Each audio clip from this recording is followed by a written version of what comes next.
12:02 en toda la República Argentina, 29 la temperatura a esta hora en la ciudad de Buenos Aires. Bienvenido, Fausto Espotorno, un placer tenerte. ¿Cómo va todo? ¿Qué tal? ¿Cómo andás? Todo muy bien. ¿Corresponde arrancar con el 3,4 de inflación como, si querés, primer parámetro de la economía? ¿O hay algunas cosas más importantes que ese número, más allá del impacto que tiene? No, a ver, primero hay que aclarar el número, porque el número ese te da... Nosotros veníamos el 2,9, 2,8, veníamos cerca de 3, no venía abajo, pero el 3,4 se me paró el corazón por un segundo. Bueno, pero en realidad cuando uno saca el tema de educación, que es algo que está subiendo mucho en los marzos, yo ahí después sí que hay un tema para discutir, pero que le dio 12,5, y sacás el tema de los combustibles, que por la guerra, sacando esos impactos ya estás en el 2,9 que tenías en febrero. O sea que una vez que uno mira el número un poquito mejor, se da cuenta que venimos de una 2,9, 2,8, 2,9% de inflación ahí con mucha persistencia. ¿Por qué? Bueno, hay dos explicaciones posibles ahí, ¿no? Una es, y creo que las dos tienen, como siempre en economía, las dos existen, no es que son una o la otra, es la dos y una y la otra. Una es, obviamente, la suba del dólar del fin del año pasado, que se acuerda que me acuerdo que venían los programas de televisión y decían, che, qué raro, subió el dólar y no subió la inflación. Bueno, esperá, ya va a pasar. Pasó, subió el dólar y después subió la inflación. Y el segundo impacto que está vinculado con eso es, obviamente, el año pasado hubo una caída en la demanda de pesos. La gente se pegó tal susto que dijo, bueno, me compro los dólares y los pesos los vuelvo a mantener. Eso pasó el año pasado. Y eso se refiere Milei, esa es la interpretación que hace de ataque especulativo, sí. que tiene impacto en la M2, o sea, vos estás describiendo la relación pesos-dólares-sociedad. Sí, lo estoy tratando de explicar un poquito más fácil, pero no es un ataque especulativo, es un susto. A ver, pero lo voy a poner más fácil. Por ahí a uno lo ve desde el punto de vista político. Saquemos la parte política. Esto fue lo mismo que fue la crisis del 30 en Estados Unidos, todo chiquitito, ¿no? Pero conceptualmente es la crisis del 30 en Estados Unidos, la crisis.com, ese tipo de crisis.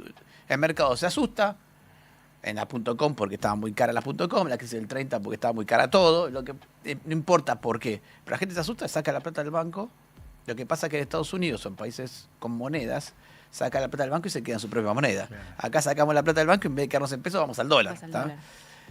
Pero es lo mismo, un susto en la economía, la gente retira plata del sistema, eso genera dos impactos, que esa plata que se saca del sistema no se consume, no se invierte, es un bajón de la actividad económica, la demanda agregada, por eso lo llamamos también shocks de demanda, y además como en Argentina, no es que nos sacamos la plata y nos la quedamos en pesos, sacamos la plata y compramos dólares, también cae la demanda de pesos, ¿no?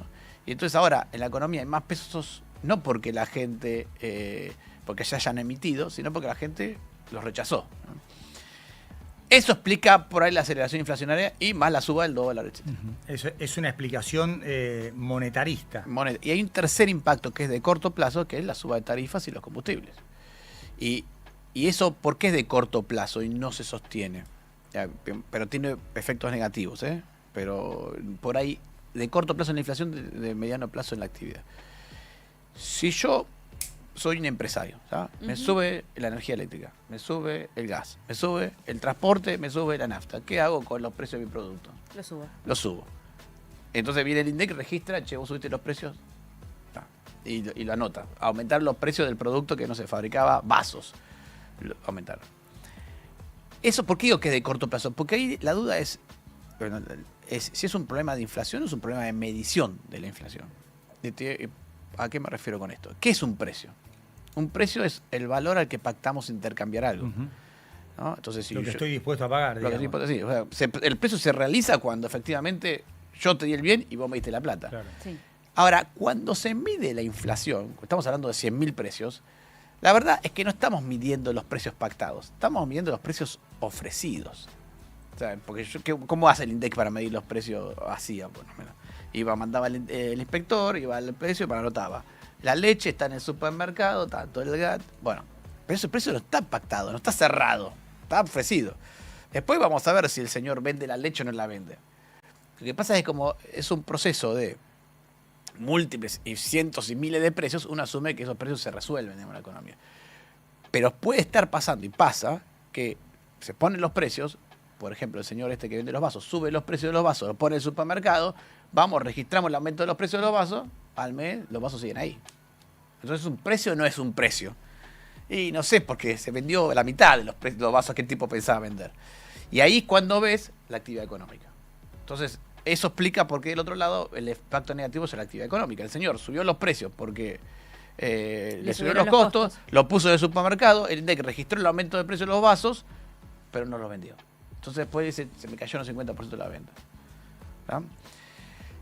Ese proceso es un proceso de negociación en funcionamiento continuo. Claro. No hay o sea, después el señor dirá, bueno, vendrá al supermercado, le toca golpear a la puerta y dice, ¿sabes que tus vasos están ahí parados? Tenemos que hacer algo. O te los llevas, O me bajás el precio. o me bajas el precio, o te vende una oferta, o 2 por el precio de uno, etcétera. Ahora, acá viene el INDEC, otra vez. Si el tipo dice, no, pongamos oferta 2 por el precio de uno porque me cuesta más, como subió el combustible, me cuesta más ir a buscarlos y cebármelo, y además, ¿qué hago con los vasos? Que poner 2 por el precio de uno. Pongamos 2 por el precio de uno. El INDEC va y registra el precio original. ¿Por qué? Porque en la medición del INDEC no se miden las ofertas. Se sacan del cálculo de las ofertas. Resultado. O sea, que se queda con el precio anterior. Se quedó con el precio anterior. Resultado, 3 meses después, cuando se vendieron 2 por 1 y el tipo vuelve a renovar los vasos, ya sabe que no lo puede vender al precio que quiso poner, lo pone más abajo y ahí efectivamente aparece, che, este precio no subió.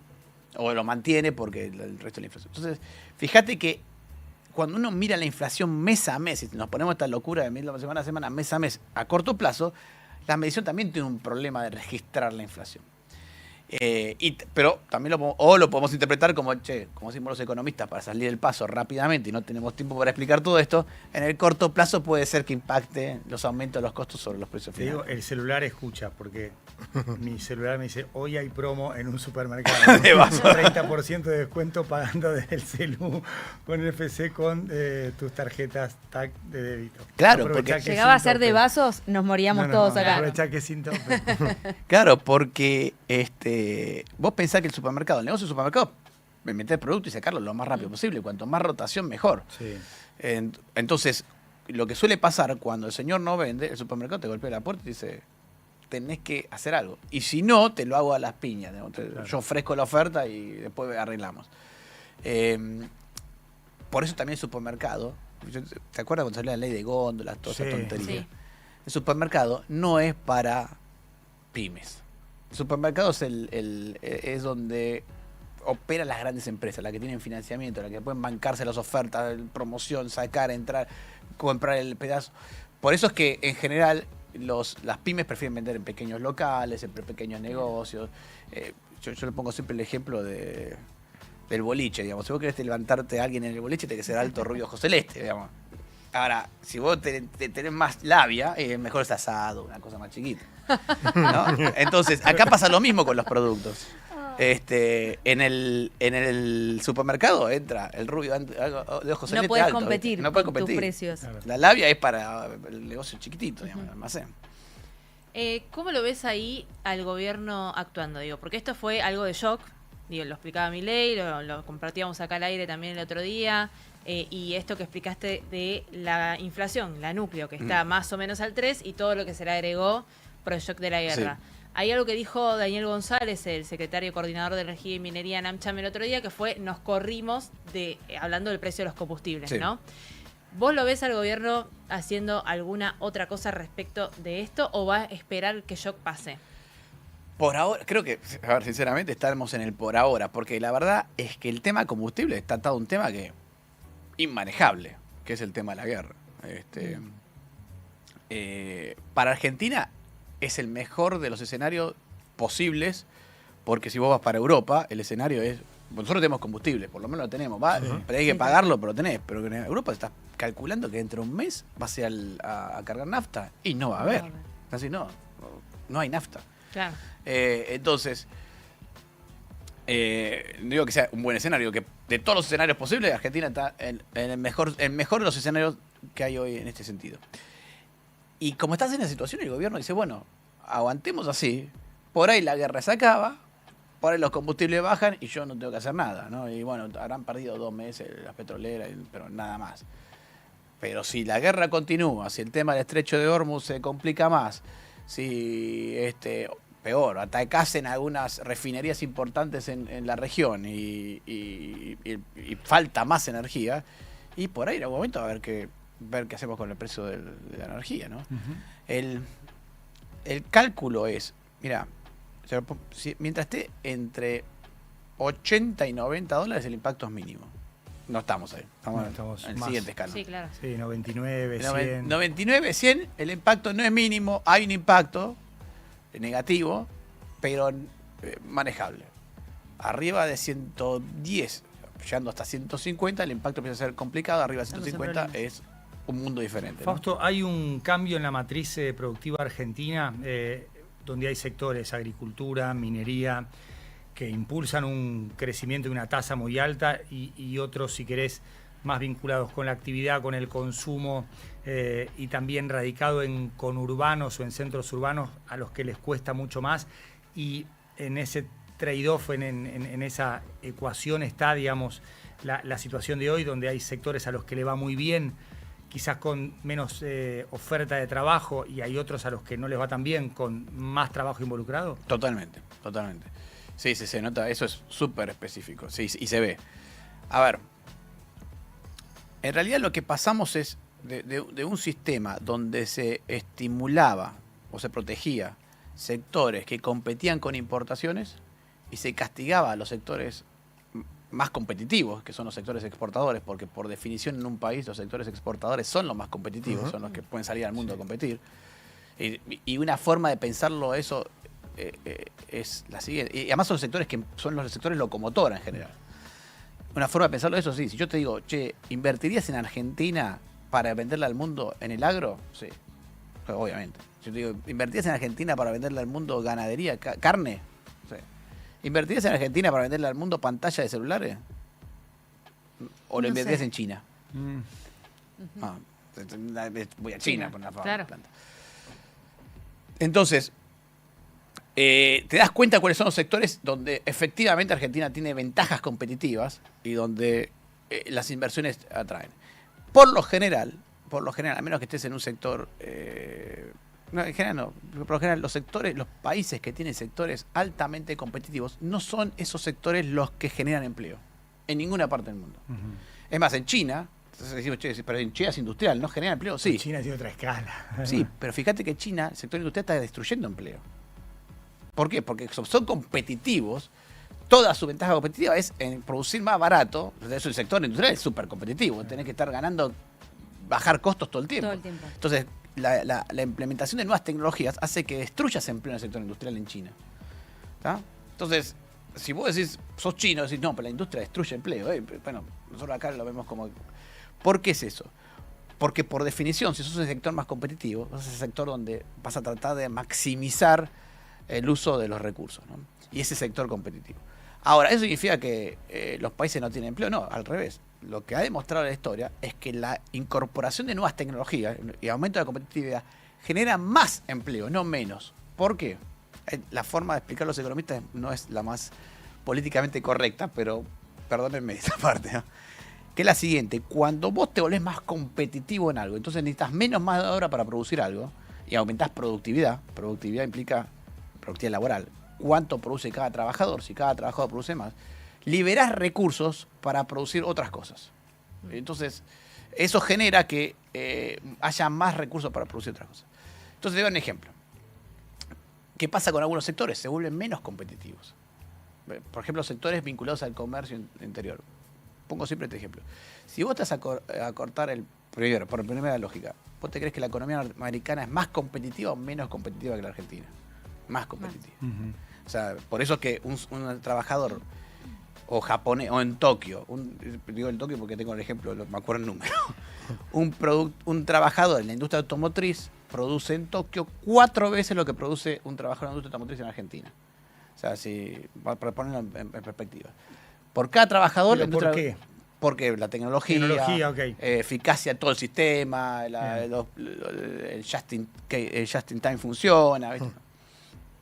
Todo el sistema hace que sea mucho más productivo. 4 veces. ¿Cuánto gana un trabajador japonés en la industria automotriz con respecto a un trabajador argentino en la industria automotriz? 4 veces más. Está relacionado con la productividad. Ahora, un peluquero argentino gana más o menos que un peluquero de Tokio. Gana más, menos. Entonces es más competitivo porque produce el mismo corte de pelo, más barato que lo produce un trabajador, un peluquero japonés. ¿Por qué? Y bueno, porque el peluquero japonés, como tiene clientes que ganan más, le puede cobrar más. Claro. Entonces, al hacerte más competitivo en los sectores exportadores, en los sectores donde son más fuertes, te hacen menos competitivo en los sectores que no se pueden exportar ni comercializar. Justamente, Eso se llama teorema de Harold Balazs Samuelson, no lo estoy inventando. Mirá. Justamente eso es una duda que tengo hace mucho tiempo y que bueno, cuando uno mira el cambio en matriz productiva y la historia incluso argentina, que si bien eran las otras épocas, hubo un periodo donde el campo acá, por ejemplo, se empezó a hacer mucho más productivo, justamente hubo migración hacia las ciudades. Claro. ¿Dónde pasa eso? ¿Vos ves que pueda llegar a pasar algo similar, salvando las distancias temporales, históricas y demás? Eso hacia a la región, por ejemplo, hoy más a la Patagonia, a la zona de Vaca Muerta, por ejemplo. Casi seguro. O sea, que hay migración en el largo plazo, digo, ¿eh? No, yo creo que va a ser mucho más rápido que eso. ¿Por qué? A eso quería llegar. Entonces, ¿qué pasa? Estos sectores que se hacen menos competitivos, el corte de pelo, el restaurante, etcétera, son los sectores que empiezan a generar empleo. Si vos vas a Estados Unidos, te das cuenta que la mayor parte de la gente trabaja en el sector servicios, que son los sectores que brindan servicios a estos sectores que son súper competitivos. Y acá pasó lo mismo. Entonces, el campo, que fue el sector competitivo, que fue la que generó la riqueza en Argentina, generó a su alrededor todas las grandes ciudades. ¿Por qué las ciudades grandes argentinas están alrededor de la zona pampeana? Porque son todas las regiones que le brindaron servicios al sector competitivo. Y ahí aparece la industria manufacturera argentina. Esta industria manufacturera argentina no es una industria que gana por competitividad, no es que le va a ganar a China por competitividad, le gana por otros factores. En relación al campo, por ejemplo, en maquinaria agrícola. ¿Por qué? Puede ser más que produzca maquinaria agrícola más cara que la maquinaria agrícola china. Pero ¿sabes qué pasa? Si a vos se te rompe una máquina en el campo, Claro. no puedes esperar 90 días que te llegue el repuesto desde China. Necesitas estar ahí. Entonces el postventa es súper importante. ¿Por qué el campo sigue eligiendo la Hilux, por ejemplo, de marca? Porque el Toyota está en todas partes y conseguís el repuesto y no puedes esperar 90 días. Estaba hablando con un productor de válvulas de Santa Fe que se estaba mudando, estaba hablando una planta en Neuquén, y le pregunté cómo estaba la competitividad con China. Y dice, y yo le gano a los chinos, porque cuando se te rompe una válvula de un caño en la industria petrolera, no puedes esperar 90 días a que venga la válvula de China. Yo, está bien, más cara, pero te la ofrezco al otro día. Entonces, eso hace que se genere toda una industria manufacturera abasteciendo estos sectores competitivos. ¿Qué pasa cuando vos haces como hizo Argentina en los últimos años, que es tratar de competirle a China de lleno? Le prohibir las importaciones de China o lo que fuera, ¿no? Sí. Y bueno, generás incentivos. Yo acá en esto no estoy de acuerdo con el gobierno de insultar a empresarios, porque el gobierno puso los incentivos. Si vos prendés el semáforo verde, es decir, pasá por acá, y alguien va a pasar por ahí. No, Claro. no es. Entonces, si vos generás incentivos para que alguien invierta en negocios que sos poco competitivo y además lo pones a enfrentarse a China, pero le decís, bueno, pero yo te voy a proteger, y un día sabés que te vas a sacar la protección, y obviamente que el sector choca. Entonces, si vos me preguntás a mí, yo creo que a la larga Argentina va a tener más industria de la que tiene ahora, va a tener más comercio del que tiene ahora, de la mano de estos sectores, de estas locomotoras que están arrancando. Claro, como ya pasó, digo, no es algo que no haya pasado en este No es país. algo que haya pasado. El problema que tenemos es que, y estos sectores van a contratar más gente de la que están contratando ahora. Ahora, ¿cuál es el problema? El problema que tenemos es la transición. Sí. Claro. El Y mientras ahí tanto. es donde porque además no es el único problema que tenemos, digamos. Claro, no, claro. Tenemos múltiples problemas. ¿Qué se Entonces, hace en ese mientras tanto? bueno, y ahí está, el problema es el mientras tanto. Y en el mientras tanto yo creo que es donde está ahora una parte de la discusión es la siguiente. Porque como te dije, no es el único problema que tenemos, no es solamente un problema de transformación económica, que además se junta con una capa adicional de problema de transformación económica, que es la tecnológica. Entonces, el sector comercial, además de tener todo este problema que estamos hablando, se encuentra con que ahora prácticamente el 60-70% de las ventas que hace un comercio hoy son online. Contra hace 2 años era al revés, era 70% era presencial y el 30% de horas online. Entonces vos ves, por ejemplo, otros cambios que ves el sector transporte creciendo y el sector comercio bajando, siendo que ambos sectores están íntimamente vinculados, porque todo lo que se transporta se comercializa. Claro. Entonces son sectores que tienen que estar vinculados entre sí. Entonces, además de ese tema, y no metimos la IA todavía. No, todavía no. Entonces tenés varios problemas de transformación, pero no es el único problema. El otro gran problema es la inflación. Y ese gran problema es una de las cosas que se están discutiendo entre los economistas, que se le discute al gobierno, etcétera, es, bueno, por ahí podrías bajar la presión en la inflación, en tratar de bajar la inflación, dejar un poco más de inflación funcionando, y bueno, y que el traspaso no sea tan duro. Acá hay un problema grave, y es que esa decisión ya se tomó hace un año. Y ya se tomó hace un año, y ahora cambiarla tiene impactos muy negativos. Porque estos problemas, y es lo que suele, a ver, no por nada, todos los programas antiinflacionarios, al año y medio en general, perdón, esto hago historia, han cambiado ministro de Economía y han cambiado programa económico. ¿Por qué? Porque esto es como si yo tiro el cohete a Marte, y si le erro, bueno, tengo que cambiar de cohete. No tengo, ya la decisión la tomé hace un año, y hace un año se lanzó. Hace un año se decidió que este va a ser la velocidad de reducción de la inflación, y si ahora yo quiero dar marcha atrás, ya está, no puedo hacer nada. No. ¿Qué va a pasar? Porque te doy un ejemplo. Ahora, con 3,4 de inflación, el petróleo presionando, la energía presionando, si yo en este momento aflojo con la política monetaria, se me va a escapar la inflación a 5. Y no sé si en 5 o en 4. No sé si la paro en 4 o 5. Y además porque tenés algo del signo de los tiempos, que es la ansiedad. La ansiedad. Minuto a minuto, el F5, las noticias, las redes, el bombardeo de arrobas, las alertas, además, el último minuto, que para algo vinculado con las expectativas y la confianza como es la economía, es un drama, hay que convivir con eso. No es menor el drama. No. Te voy a contar una anécdota que me pasó a mí. ¿Se acuerdan del 2018 cuando fue toda esa crisis de Sturzenegger? Sí. Bueno, esto fue una anécdota que me contaron, no sé si era real, me la contaron del Banco Central. Un viernes de esos, pelotados, parece que hubo un banco, no voy a decir el nombre, que tenía fondos comunes de inversión, que le estaban saliendo muy rápido los fondos comunes de inversión. Tan rápido que casi lo vuelca en horas. A ver, ojo, hay que separar. Los fondos comunes de inversión están generalmente separados de la empresa. Pero no sabés, con esto en las redes y todo, si vuelca el fondo común de... Bueno, y todo eso pasó mientras los bancos centrales estaban en el almuerzo. ¿Entendés? Entonces, claro, cuando volvieron del almuerzo salieron a asistir y darle liquidez al sistema para que no pasara nada. Pero te das cuenta que un almuerzo, se juntaron a almorzar y casi te ponen problema. Entonces, a los 6 meses vino una amiga mía, que es economista también, que es profesora de NYU, y le conté esto. Le digo, mirá, una cosa que me asombró a mí de esto es que esta velocidad, no solo de las redes, sino además de entro al home banking, hago 2 clics y compré y vendé, en este mundo hace que un banco central se haya comido un almuerzo y casi vuelca un sistema financiero porque justo los agarró en el almuerzo. Y me acuerdo, la chica me dijo, bueno, lindo para un paper, porque es académica, lindo para un paper. Y empezó a escribir el paper. Al tiempo vino todo el lío en Estados Unidos del COVID. Sí. Y empezaron a salir todos los papers con ese tema. Y la chica me da suerte que me avisaste, porque yo tenía el paper lanzado. Porque ya lo tenía medio escrito. Que pasó lo mismo. Cuando pasó el COVID, otra vez, al principio, los mercados actuaron tan rápido que los bancos centrales no llegaban a operar. Entonces, no es menor este tema de las velocidades en los mercados financieros. Porque no solamente el Twitter, sino que el Twitter más la velocidad de entrar al sistema, en la aplicación, compré, vendí, chao. Y se operan a velocidades infinitas. ¿Viste? Querido Fausto, un placer haberte tenido. De nada. Todo lo mejor.